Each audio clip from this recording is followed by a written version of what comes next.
Dấu hiệu thai bị não úng thủy, mẹ bầu cần biết gấp, bạn biết gì về dấu hiệu thai bị não úng thủy? Có thể phát hiện những dấu hiệu này trong thai kỳ không? Não úng thủy có điều trị được không? Dấu hiệu thai bị não úng thủy có thể được phát hiện sớm và được bác sĩ đưa ra những phác đồ điều trị cần thiết cho thai phụ.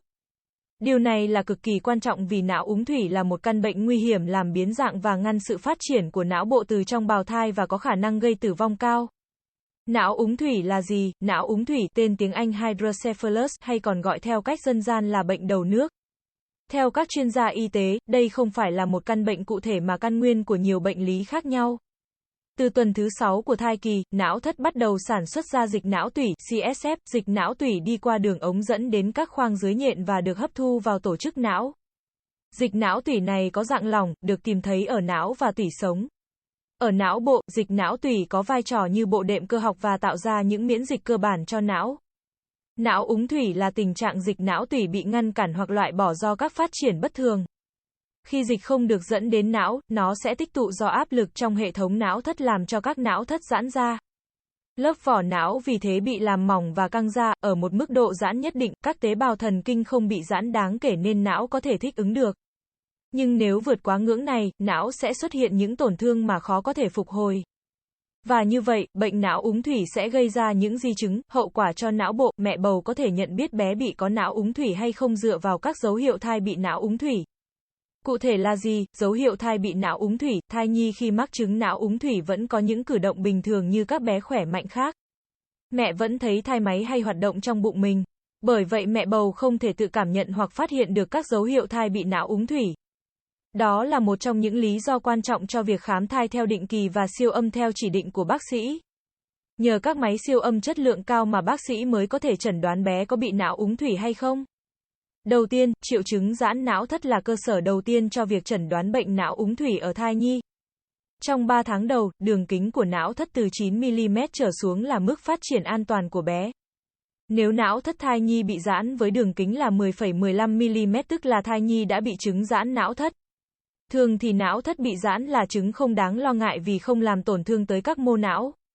Tuy nhiên nếu tiếp tục giãn quá rộng, trên 15mm, có khả năng cao, thai nhi bị não úng thủy.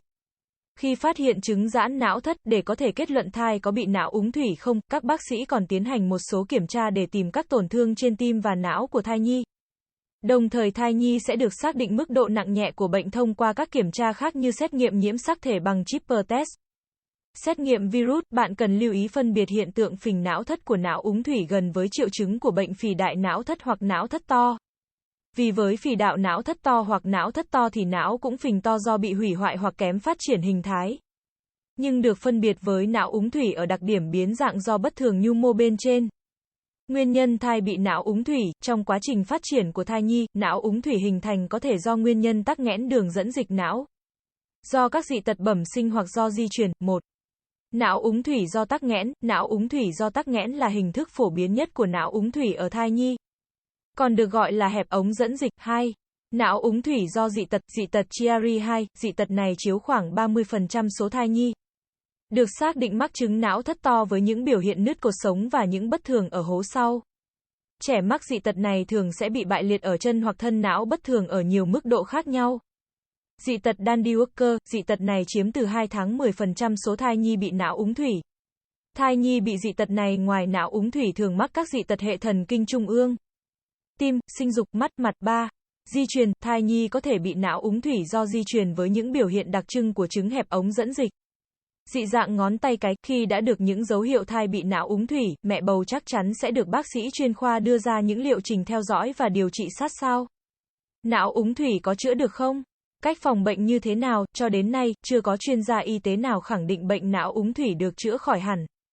Tuy nhiên việc phát hiện sớm và điều trị đúng cách, những triệu chứng và di chứng của não úng thủy sẽ được hạn chế tốt nhất có thể.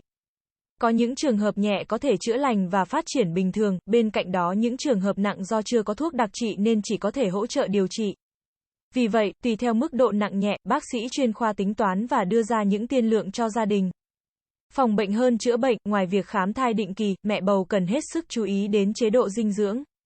Hãy bổ sung axit folic, còn gọi là vitamin B9, bằng các loại rau xanh lá, ngũ cốc hoặc viên uống bổ sung theo chỉ định của bác sĩ trước khi có kế hoạch mang thai và trong 3 tháng đầu của thai kỳ. Axit folic sẽ giúp thai nhi đóng ống thần kinh hoàn chỉnh, vì vậy hạn chế nguy cơ não úng thủy. Với những mẹ bầu bị chứng đa ối, dư ối cũng có khả năng sinh ra trẻ bị não úng thủy. Vì vậy, vào tháng thứ 7 hoặc thứ 8 của thai kỳ, mẹ cần yêu cầu bác sĩ siêu âm kiểm tra não bé. Và sau khi sinh, nhớ đưa bé đi siêu âm não ngay trong tháng đầu tiên để phát hiện trẻ có bị não úng thủy hay không nhé. Nhấn đăng ký kênh để cập nhật những kiến thức hữu ích nhé. Hành trình bỉm sữa nuôi con khỏe dạy con ngoan.